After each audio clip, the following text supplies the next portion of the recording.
Amigo, amigo, mai hai baptisma le ami angwa baptisma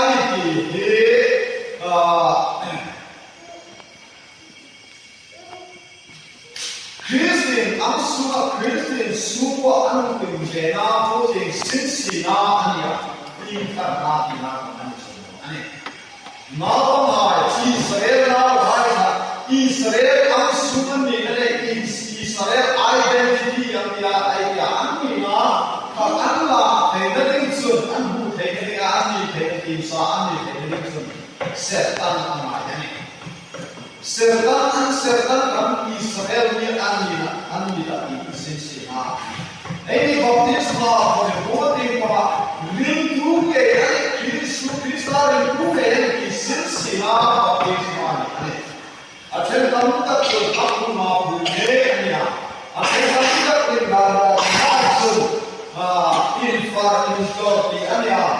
ada mahu mai ansu mahu mana lagi mahu mai baptisma itu kan, mulai pai asal kebenaran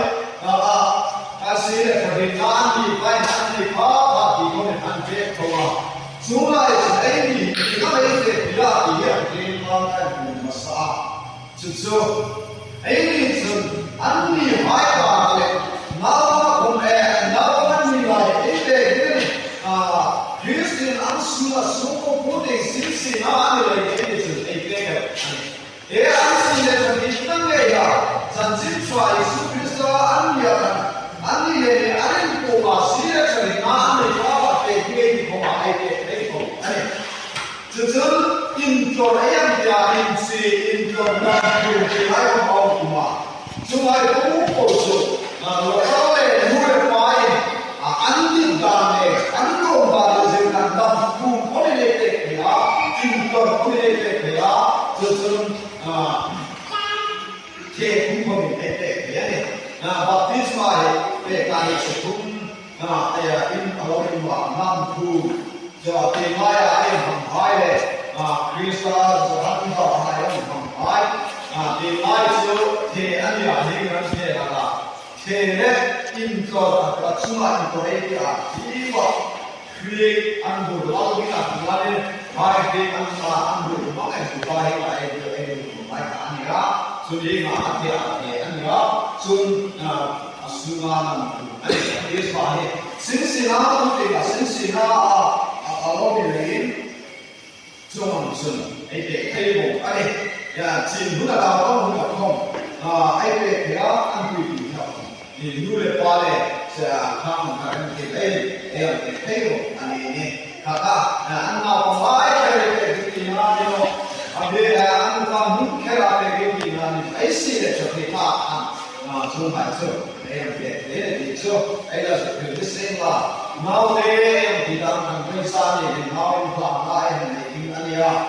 cuma itu, bagi kaum di ania, kata pemain, kata orang ni, kaum ni, dia David deh, sampai ayat tuan tahu ayat dia sampai tanah itu deh, Ibrahim sampai tanah, Ishak deh, lalu hai now mulai mulai yang penting aneh.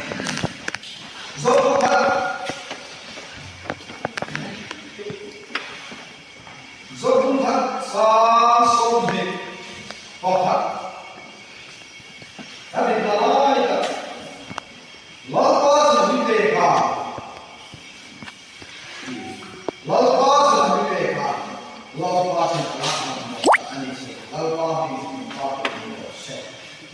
Sote,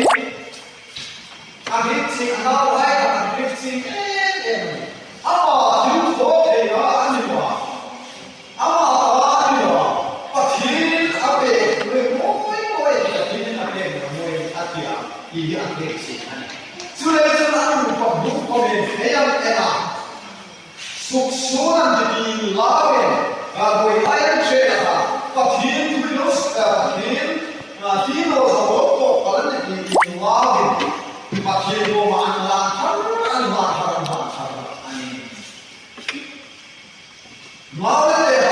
kita ini baru sampai di masih cross and no cross, selfie soon,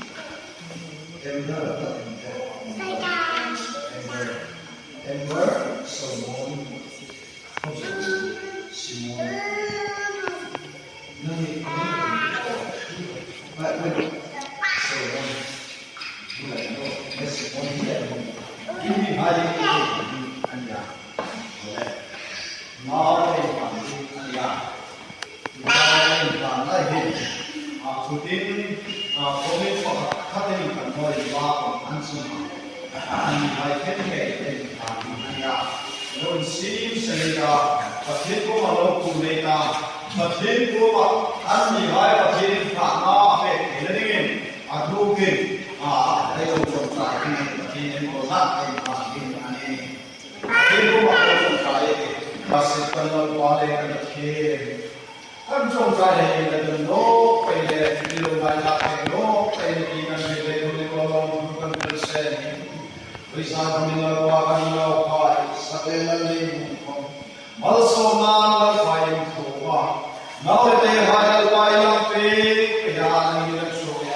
Ambil sabda beliau para Yesus Kristus